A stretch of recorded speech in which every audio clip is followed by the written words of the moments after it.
कल्पना कीजिए, एक साधारण व्यक्ति है। न उच्च शिक्षा, न धन दौलत की भरमार, न कोई मजबूत पृष्ठभूमि। लेकिन जब वो मुंह खोलता है तो सब ठहर जाते हैं। कमरे में खामोशी पसर जाती है और जो वो मांगता है अक्सर हासिल हो जाता है। सवाल उसकी पहचान का नहीं, बल्कि उसके तरीके का है। वो ऐसा जादू कैसे चलाता है? नेपोलियन हिल मानते हैं कि सफलता और असफलता का सबसे बड़ा अंतर व्यक्ति की बोलने की क्षमता में छिपा होता है। अगर आप बोलने का हुनर सीख लें तो नौकरी मिल सकती है, कारोबार बढ़ सकता है और सबसे महत्वपूर्ण, लोगों के मन और मस्तिष्क दोनों पर विजय पाई जा सकती है। आज का ये वीडियो आपकी आवाज़ को आपकी सबसे मजबूत ताकत में बदल सकता है। अध्याय 1, बोलने का हुनर, भाग्य को संवारने की कला। नेपोलियन हिल ने जब सफलता के रहस्यों को खोजने का संकल्प लिया तो उन्होंने कोई आसान रास्ता नहीं अपनाया, कोई सतही प्रेरणा से काम नहीं चलाया, बल्कि उन्होंने अपनी जिंदगी के 20 वर्ष समर्पित कर दिए।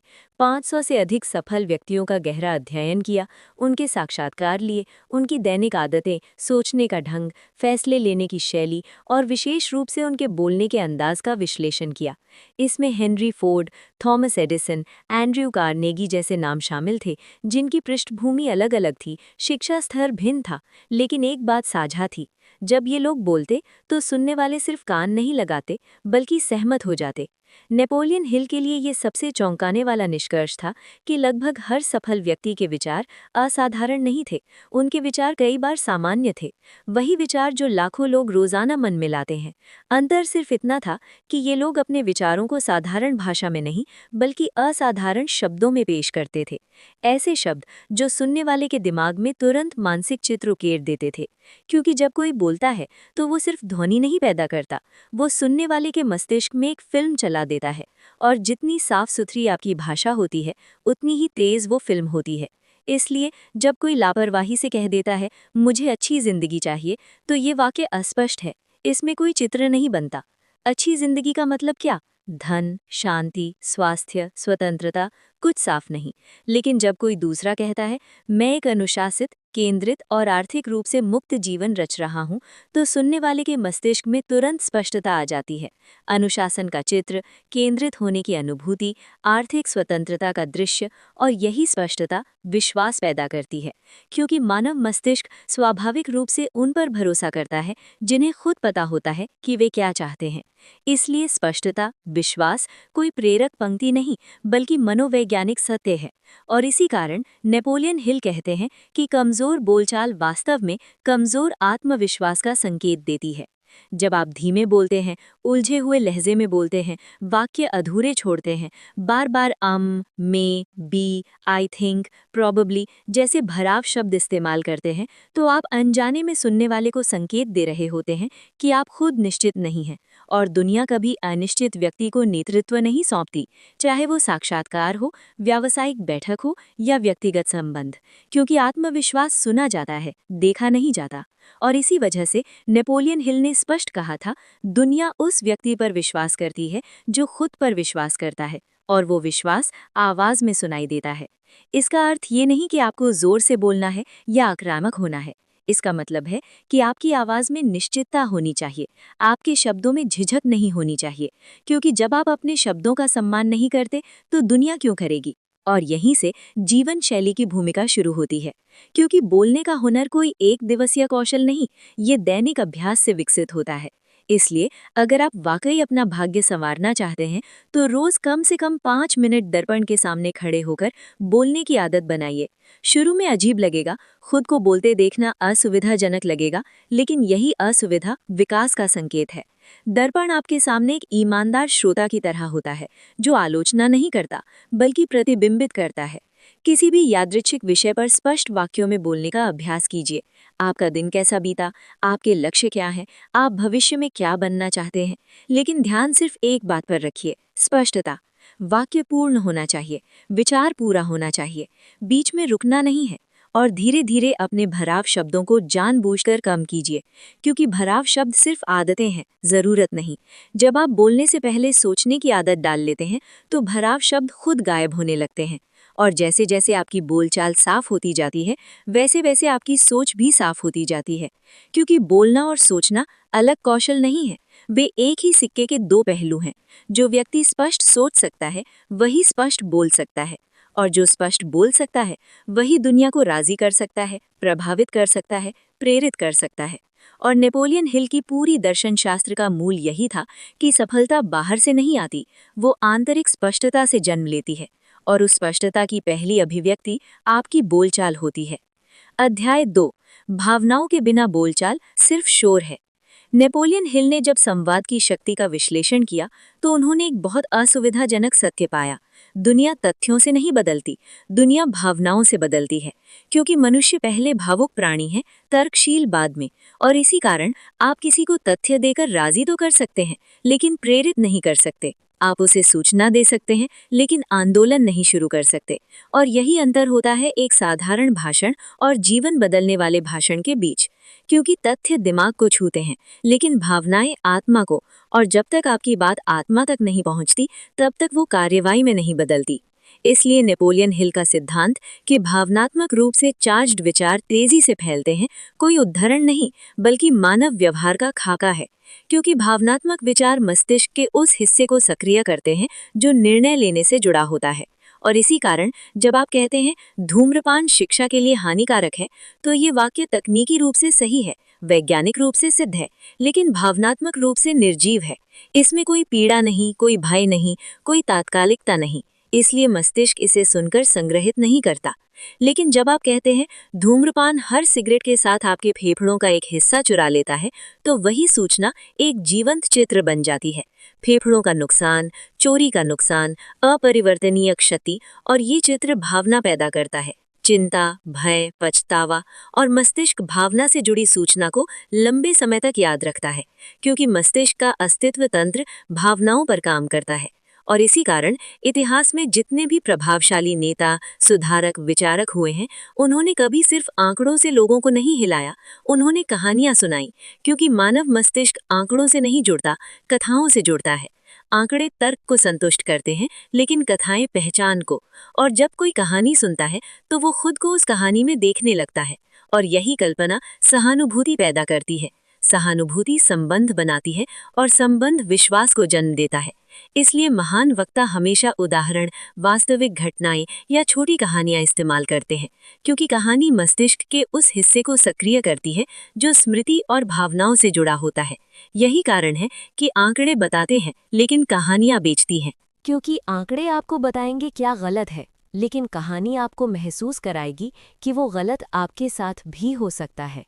और नेपोलियन हिल ने ये भी देखा कि सिर्फ पीड़ा दिखाना पर्याप्त नहीं, क्योंकि अगर भाषण सिर्फ डर पर आधारित होगा तो लोग सुनेंगे लेकिन भाग जाएंगे। इसलिए भावना का दूसरा शक्तिशाली हिस्सा है आशा। क्योंकि मनुष्य पीड़ा सह सकता है, संघर्ष झेल सकता है, लेकिन निराशा नहीं। और इसी कारण शक्तिशाली भाषण हमेशा 4 स्तरों में चलता है: पीड़ा, संघर्ष, आशा और परिवर्तन। पहले आप श्रोता को उसकी पीड़ा से जोड़ते हैं, फिर बताते हैं कि वो अकेला नहीं, संघर्ष सबने झेला है, फिर आशा दिखाते हैं कि बदलाव संभव है, और अंत में परिवर्तन का दृश्य देते हैं कि अगर वो कदम उठाए तो उसकी जिंदगी कैसी दिख सकती है। और यही परिवर्तन कार्रवाई का असली प्रेरक होता है, क्योंकि मनुष्य समस्या से नहीं डरता, वो ठहराव से डरता है। और जब आप बोलते समय कल्पना करते हैं कि सामने वाला कोई अजनबी नहीं बल्कि कोई अपना है जिसकी असफलता आपको वाकई दुख देगी, तो आपकी आवाज़ में स्वाभाविक रूप से सच्चाई आ जाती है। आपका लहजा नरम लेकिन दृढ़ हो जाता है। आपके शब्द वजनदार बन जाते हैं, क्योंकि भावना अभिनय नहीं होती, वो इरादे से जन्म लेती है। और श्रोता तुरंत महसूस कर लेता है कि वक्ता उन्हें छल नहीं रहा, बल्कि सच्चे मन से परवाह कर रहा है। और यही परवाह आपकी बोलचाल को शोर से संदेश बनाती है, संदेश से आंदोलन बनाती है, और आंदोलन से प्रभाव। और इसी कारण नेपोलियन हिल कहते थे, अगर आप चाहते हैं कि आपकी आवाज़ सुनी जाए तो पहले उसमें दिल डालिए। क्योंकि शब्द तभी शक्ति बनते हैं जब उनके पीछे अनुभूति होती है, वरना वही शब्द खाली ध्वनि तरंगे बनकर हवा में विलीन हो जाते हैं। अध्याय 3। आत्मविश्वास आवाज से प्रकट होता है, डिग्री से नहीं। नेपोलियन हिल ने जब वास्तविक दुनिया की सफलता को परखा तो उन्हें जल्दी समझ आ गया कि दुनिया सबसे बुद्धिमान व्यक्ति को नहीं सुनती, दुनिया उस व्यक्ति को सुनती है जिसकी आवाज़ में निश्चितता होती है। और इसी कारण उन्होंने कहा था, शिक्षा दरवाज़ा खोल सकती है, लेकिन आत्मविश्वास वाली बोलचाल लोगों को आपको अंदर आमंत्रित करती है। क्योंकि शिक्षा आपको कमरे के बाहर तक ला सकती है, लेकिन आपकी आवाज़ तय करती है कि लोग आपको अंदर बुलाएंगे या नहीं, गंभीरता से लेंगे या नहीं, सम्मान देंगे या नहीं। और इसी कारण बोलने के हुनर में शब्दावली कभी सबसे महत्वपूर्ण कारक नहीं रही। असली खेल हमेशा लहजे का रहा है, क्योंकि आप चाहे कितने ही जटिल अंग्रेजी शब्द इस्तेमाल कर लें, अगर आपकी आवाज़ नीरस है, सपाट है, तामती है, तो सुनने वाला अवचेतन रूप से फैसला कर लेता है कि इस व्यक्ति के शब्दों में वजन नहीं है। क्योंकि मानव मस्तिष्क शब्द से पहले लहजे का मूल्यांकन करता है, और लहजा आपकी आंतरिक भावनात्मक स्थिति का सीधा प्रतिबिंब होता है। अगर अंदर भय है, स्वयं पर संदेह है, उलझन है, तो वो आपकी आवाज़ में रिस जाता है। और अगर अंदर स्पष्टता है, स्वयं पर विश्वास है, शांत आत्मविश्वास है, तो वही आत्मविश्वास आपकी आवाज़ को प्राधिकार दे देता है।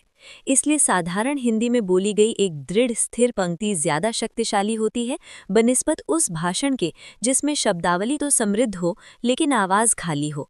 क्योंकि आवाज़ वास्तव में आपके व्यक्तित्व की बढ़ाने वाली है, वो आपकी आंतरिक आवृत्ति को बाहरी दुनिया तक पहुंचाती है। और नेपोलियन हिल ने ये भी पाया कि आत्मविश्वासी वक्ता कभी जल्दबाजी में नहीं बोलते, क्योंकि जल्दबाजी असुरक्षा का संकेत होती है। जो व्यक्ति तेज बोलता है वो अवचेतन रूप से स्वीकृति मांग रहा होता है, जबकि आत्मविश्वासी व्यक्ति जानता है कि उसकी बात सुनने योग्य है, इसलिए वो ठहर सकता है। और यही ठहराव उसकी सबसे बड़ी ताकत बन जाता है, क्योंकि ठहराव खामोशी नहीं होता, ठहराव स्थान होता है, श्रोता के लिए सोचने का, संदेश के लिए जमने का और वक्ता के लिए नियंत्रण दिखाने का। और इसी कारण महान वक्ता हर वाक्य के बाद नहीं बोलते। वे जानते हैं कि अगर हर पंक्ति एक ही गति और लहजे में आएगी तो मस्तिष्क उसे सपाट संकेत की तरह लेगा। लेकिन जब आप महत्वपूर्ण पंक्ति से पहले 1-2 सेकंड का ठहराव लेते हैं तो वही पंक्ति चमकने लगती है, उसका प्रभाव कई गुना बढ़ जाता है, क्योंकि खामोशी उस पंक्ति को केंद्र में ले आती है। और यही खामोशी प्राधिकार संवाद करती है, कहती है, मैं अपनी बात से भाग नहीं रहा, मुझे खुद पर भरोसा है। और यही भरोसा सुनने वाले तक पहुंच जाता है। इसलिए ठहराव मतलब आत्मविश्वास, ठहराव मतलब नियंत्रण, ठहराव मतलब नेतृत्व। और ये सब सांस से शुरू होता है, क्योंकि आवाज़ सांस पर टिकी होती है। उथली सांस भय और चिंता की आवाज़ पैदा करती है, जबकि गहरी सांस शरीर को संकेत देती है कि सब सुरक्षित है, नियंत्रण में है। और जब शरीर शांत होता है तो आवाज़ स्वाभाविक रूप से स्थिर और मजबूत हो जाती है।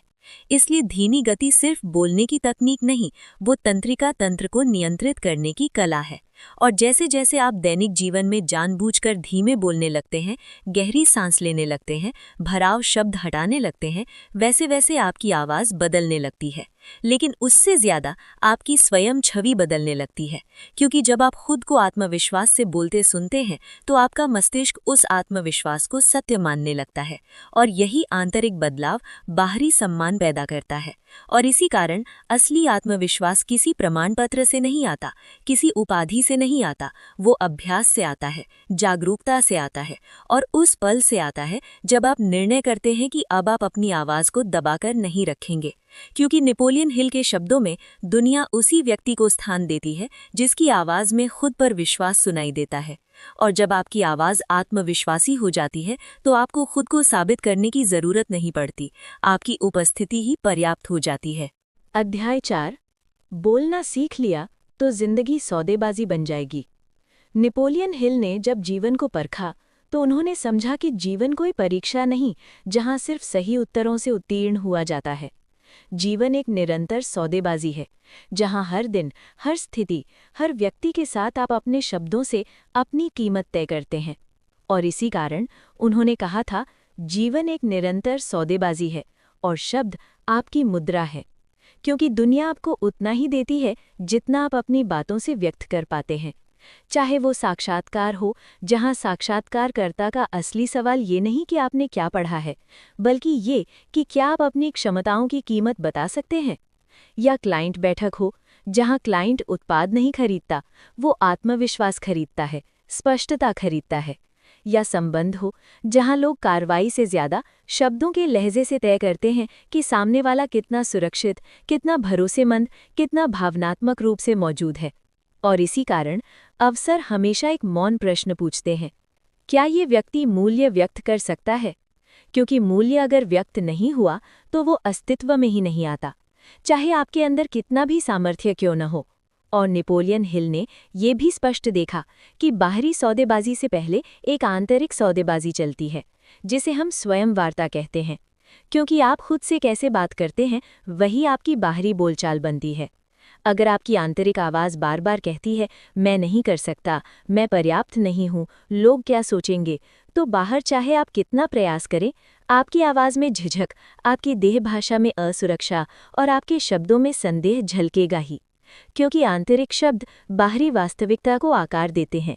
इसलिए आंतरिक शब्द बाहरी वास्तविकता रचते हैं, कोई आध्यात्मिक नारा नहीं, बल्कि व्यवहार विज्ञान का सत्य है। और इसी कारण नेपोलियन हिल ने हमेशा जागरूक स्वयं वार्ता पर बल दिया। क्योंकि जब आप रोज जानबूझकर पुष्टि करते हैं कि मेरी आवाज़ में स्पष्टता है या मेरे शब्द मूल्य रचते हैं, तो आप सिर्फ सकारात्मक बातें नहीं बोल रहे होते, आप अपने मस्तिष्क को नया निर्देश दे रहे होते हैं। धीरे धीरे आपका अवचेतन उस पहचान को स्वीकार करने लगता है, और फिर वही पहचान आपकी आवाज़, लहजे और उपस्थिति में दिखने लगती है। और यही प्रक्रिया आपको सौदेबाजी के लिए तैयार बनाती है। क्योंकि अब आप दुनिया से भीख नहीं मांगते, आप आदान से दान करते हैं, आप मूल्य देते हैं और मूल्य लेते हैं। और जैसे जैसे आप नकारात्मक स्वयं वार्ता को जानबूझकर पकड़ना शुरू करते हैं, उसे बदलते हैं, वैसे वैसे आपकी जिंदगी के परिणाम बदलने लगते हैं। क्योंकि अब आप स्थितियों पर प्रतिक्रिया नहीं देते, आप प्रतिसाद देते हैं, स्पष्टता के साथ, आत्मविश्वास के साथ। और यही वो चरण होता है जहां बोलना सिर्फ कौशल नहीं रहता, वो जीवन रणनीति बन जाता है। क्योंकि जब आप बोलना सीख जाते हैं तो आप अपने भविष्य की शर्तें खुद तय करने लगते हैं। और नेपोलियन हिल के दर्शन शास्त्र का अंतिम संदेश यही था कि भाग्य भाग्य से नहीं बनता, भाग्य रोज बोले गए शब्दों से बनता है। और जिस दिन आप अपनी आवाज़ को जागरूकता से इस्तेमाल करना सीख जाते हैं, उसी दिन से जीवन आपके साथ सौदेबाजी करने लगता है, आपके विरुद्ध नहीं। याद रखिए, आपकी आवाज़ सिर्फ ध्वनि नहीं होती, वो आपकी सोच का प्रतिबिंब होती है, आपके आत्मविश्वास का दर्पण होती है और आपके भविष्य की घोषणा होती है। दुनिया ये नहीं देखती कि आपने क्या सोचा, दुनिया सुनती है कि आपने क्या कहा। नेपोलियन हिल ने वर्षों पहले सत्य कहा था, जो व्यक्ति अपने शब्दों पर नियंत्रण सीख जाता है, वो अपनी जिंदगी पर नियंत्रण सीख जाता है। आपके अंदर विचार हैं, सपने हैं, संभावनाएं हैं, लेकिन जब तक उन्हें शब्द नहीं मिलते, दुनिया को उनका पता ही नहीं चलता। आज से अपनी आवाज़ को दबाकर मत रखिए, आज से अपने शब्दों को हल्के मत बोलिए, क्योंकि जिस दिन आपकी बोलचाल में स्पष्टता आ जाती है, उसी दिन आपकी जिंदगी दिशा पा लेती है। आपकी आवाज़ आपकी किस्मत का पहला संकेत है। अगर ये वीडियो आपके भीतर कहीं गूंजा हो तो इसे सिर्फ सुनकर मत छोड़िए, इस वीडियो को लाइक कीजिए, क्योंकि स्पष्टता सम्मान की हकदार है। सब्सक्राइब कीजिए, क्योंकि बोलने का ये हुनर अभ्यास से महारत बनता है। और कमेंट में लिखिए, मेरी आवाज़ मेरी ताकत है, क्योंकि जिस दिन आप ये मान लेंगे, दुनिया खुद मान लेगी। मिलते हैं अगले वीडियो में, जहां हम आपकी सोच को आपकी सबसे बड़ी शक्ति बनाएंगे। बोलते रहिए, बढ़ते रहिए।